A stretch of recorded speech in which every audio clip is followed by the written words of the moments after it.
All right, so ladies and gentlemen, we're going to go over the start of World War One, some of the notes that we did earlier this week, as well as some of the ones that we would have tackled more in depth today.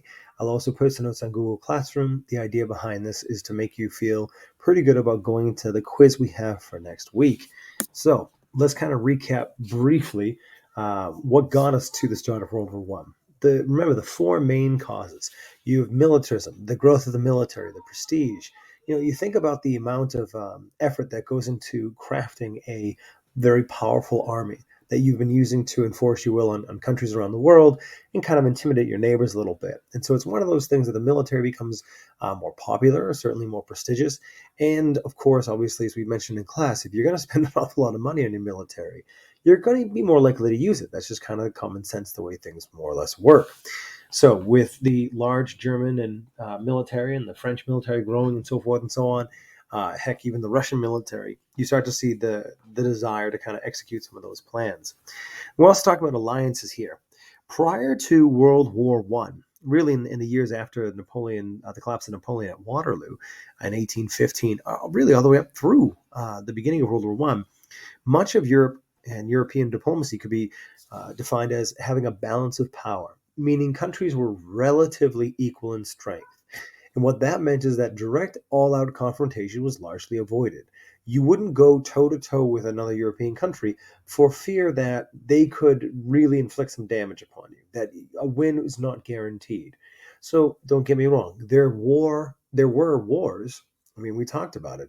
The Austrians and the Prussians, they fight the Danes, and then the Prussians fight the Austrians, and then the Germans fight the French. So there were battles, there were wars, but these were smaller, limited conflicts. This is not the total war, your entire society gearing up for. These are small professional armies going toe to toe for a season or two and then calling it a day. I mean, the Austro-Prussian War lasted 6 weeks. It lasted a month and a half. So that balance of power had really ensured some stability. By the time we get to 1914, though, Germany really upset that balance of power because they become incredibly powerful economically and militarily. And so you have the shift towards kind of an imbalance of power, especially as Germany starts to ostracize the countries around it, which is sad because Germany's trying to be friendly with countries and it just doesn't quite work. And this is more when Kaiser Wilhelm is in power. So what ends up happening is countries start to look for alliances. Russia and France, for example, they will team up because they're both worried about the power of Germany. So the two of them start to team up. Germany, realizing this, they make inroads with Austria-Hungary and Italy and try and solidify an alliance there. So it's kind of neat. You have that balance of power initially between individual countries, and then it really morphs into sort of a balance of alliances. Germany's super powerful, Austria's not nearly as strong, but combined, they might be able to equal out the power of Russia and France because they're all roughly on the same level. Meanwhile, industrial and imperial competition are certainly going to make war more likely in terms of you're competing economically with these countries.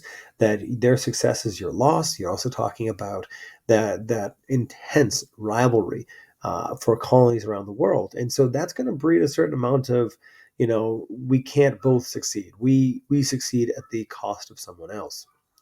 And then finally, nationalism, which is you must, you love your country. You really have to kind of hate the other guy. To be a good Frenchman during this time period, you have to hate the Germans for what they did to your country. And that's concept of having your country. This is your identity. That's really, really big.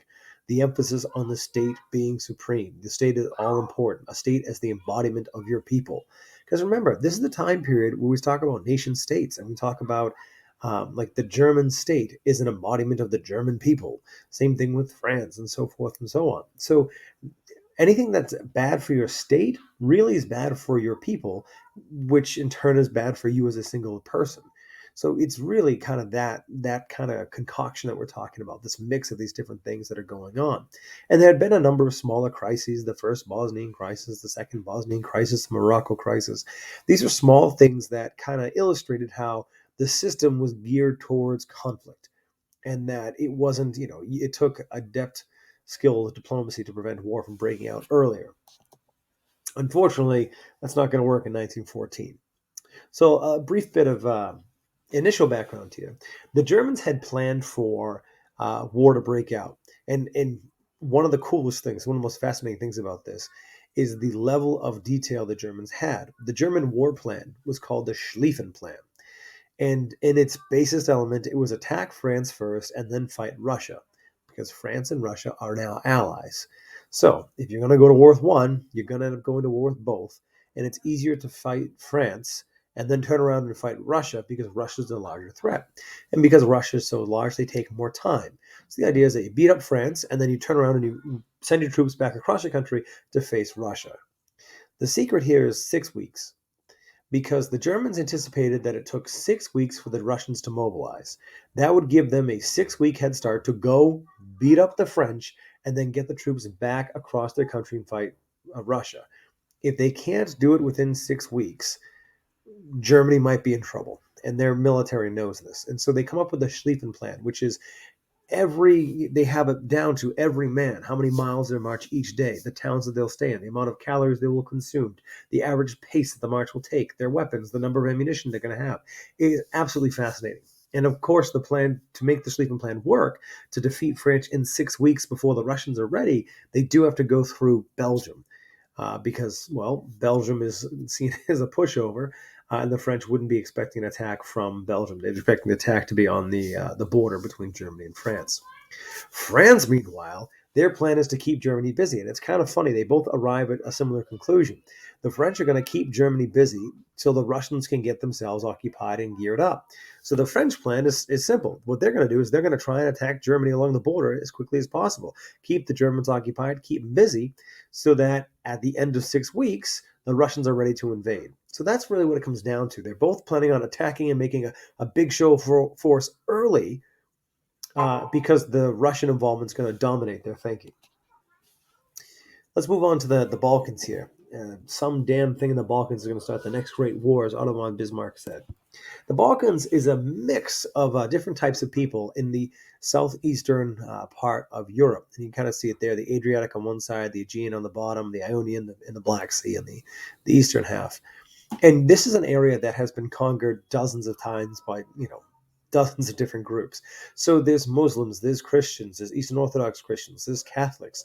There are Italians, there's Serbs, there's Croats, there's Turks, there's a bunch of different types of people. So it's a wide mix of different religions and cultures and ethnicities and so forth and so on. The difference, though, is that it is largely under the control of Austria-Hungary. And there's not a lot of people there that are Austrian or Hungarian.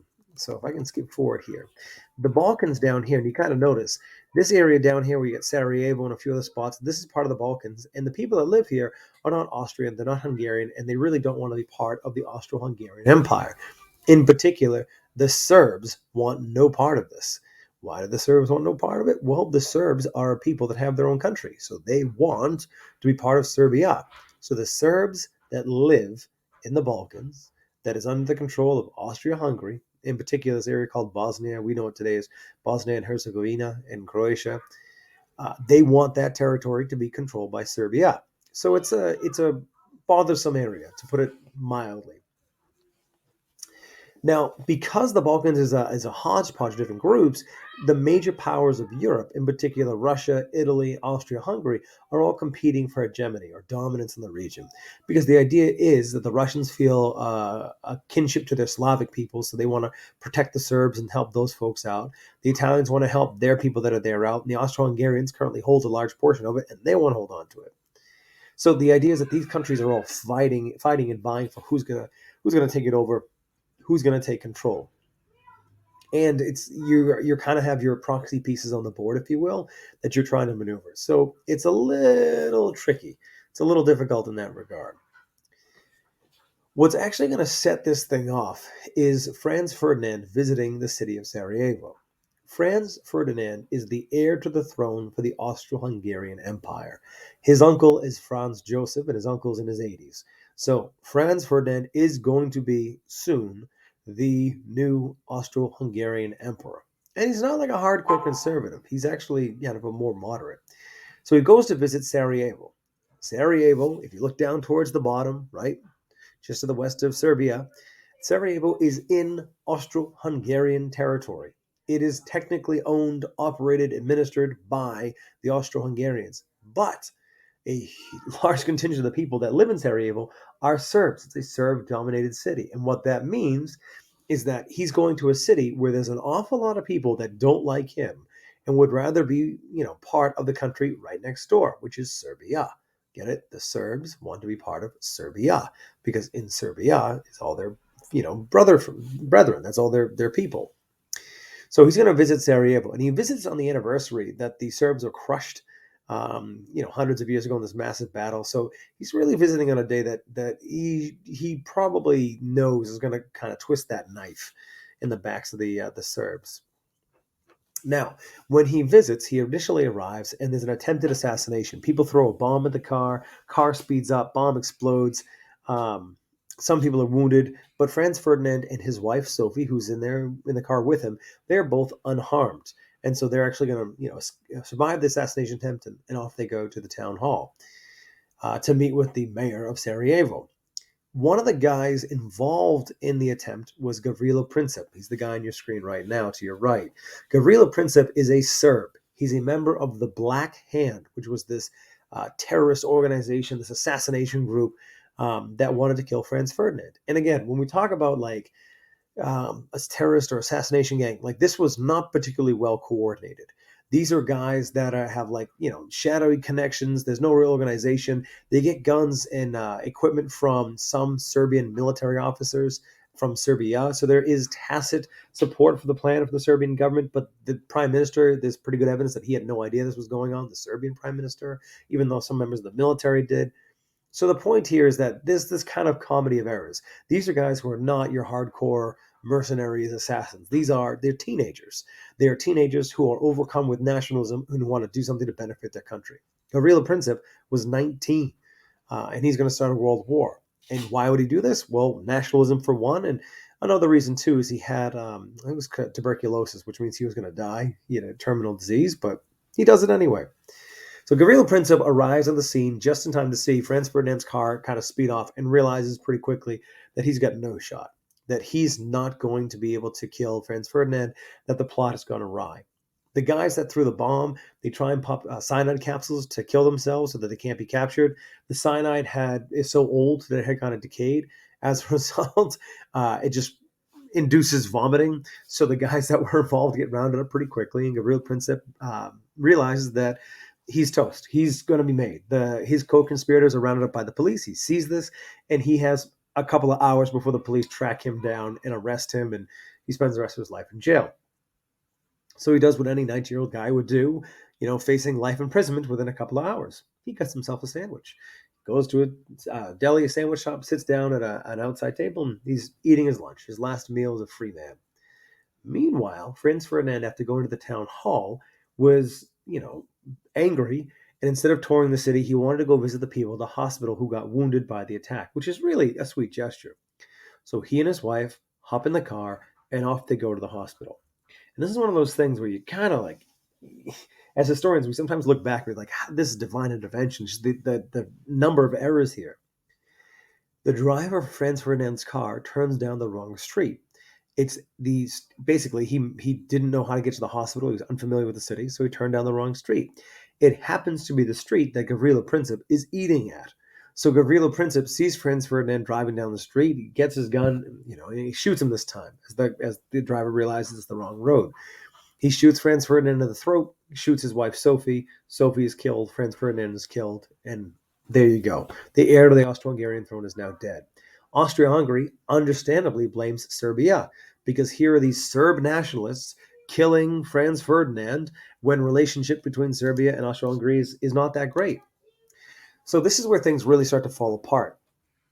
The assassination is on June 28th, 1914, and Austria appeals to their stronger ally and friend in Germany and says, listen, we have your support. And Germany basically responds, you have our full support, do what you got to do, we'll back you up, don't worry about it.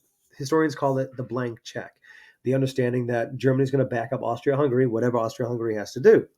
The problem is, and it's cool if you read the books about it, Germany was under the impression that Austria-Hungary was going to move a little bit faster. The ultimatum doesn't get sent to Serbia until about a month after the assassination. And by that point, tempers had kind of cooled down. Germany was under the impression that they were going to back Austria up because within the next week or two, ultimatum is made, there's a response, and then they'll support Serbia, they'll support Austria-Hungary. The fact that they waited a month was kind of surprising, and that's what makes the blank check so more damning, is because the Germans really wanted the Austro-Hungarians to move quickly, and they didn't. So, about a month after the assassination, July 23rd, 1914, Austria-Hungary sends Serbia an ultimatum that they can't accept, which is basically open your borders. We're going to come in. We want to investigate, arrest who we think is involved, put them on trial in our courts, and that's that. It would be handing over Serbia's sovereignty. So Serbia has to decline, although they do so with, graciousness and apologies and all that stuff. So Serbia declines, Austria-Hungary is going to declare war. And this is where things start to fall apart. So now Serbia and Austria-Hungary are going to go to war. Well, Serbia is protected by their ally, Russia. Russia has promised that they'll have Serbia's back. So now Austria-Hungary and Russia are going to go to war. Well, because Germany has Austria-Hungary's back, Germany is going to go to war with Russia. But remember that Schlieffen Plan. Russia's friend is France. And France is looking for revenge against Germany, so they're going to want to get involved. So the Germans are going to have to go and attack France before they attack and defeat Russia. Again, remember this, because if the Germans send their army into Russia and fight the Russians, the French will just walk in the back door and just destroy the German state. So they have to defeat France first. But to do it, they have to go through Belgium. And of course, Belgium is protected by Great Britain, which means Great Britain is now at war. Italy believes that the Germans are acting in an aggressive faction and says that they're going to stay neutral, although they do join the side of the Triple Entente later on. This is how the whole continent gets plunged to war. Serbia and France have no relationship of any value, but because Serbia is allies with Russia and Russia is allies with France, that's how they get sucked into it. Now, the early stages of war are actually kind of fascinating. The Serbians defeat the Austro-Hungarians, which is wildly impressive that a small country defeats such a large empire, but it's, tells you how organized the Austro-Hungarians are. The Germans mobilize the fastest. We knew this was going to happen, so they mobilize fast. They attack France through Belgium, and we know the British are going to get involved because of this. The French and the British are barely able to repel the attack at the Battle of the Marne. That stops the initial German advance into France. The Battle of Marne stops the initial German advance into France. So the combined British and French forces stop the Germans in their tracks and are able to, solidify the front. So it looks like France is not going to fall within 6 weeks, which is terrible news for the Germans, because now the Russians are starting to get prepared and move against the German frontier. So the Germans have to split their army in half. So now half of it is going to be fighting the British and the French, and the other half will be fighting the Russians on the other side of the country. Both sides dig in because they don't want to lose the territory they have. They want to make sure they can protect themselves, and stalemate ensues. So if you take a look at our fancy maps here, the Austro-Hungarian Empire, they're going to fight Serbia, but Serbia's going to win some of the initial offerings there. This here, the green area, is going to be the charge. So this is the Germans charging into Belgium, which they take almost all of it. And you can see that dotted line, right, all the way down here to the Battle of the Marne, close to Paris. That's as far as the Germans make it, and then they slowly get pushed back. Why do they get pushed back? Because half the German army has to go and fight the Russians. So this line here, this solid red line, that's going to be the trench battle line. That's going to be the front line now for quite some time. It'll move a couple miles here or there, but by and large, for the next 4 years, the war is going to be located in that area, with little movements on either side. So that is how World War I really gets started. That's a recap of the long causes, the assassination, and the early stages, the first couple of weeks of the war.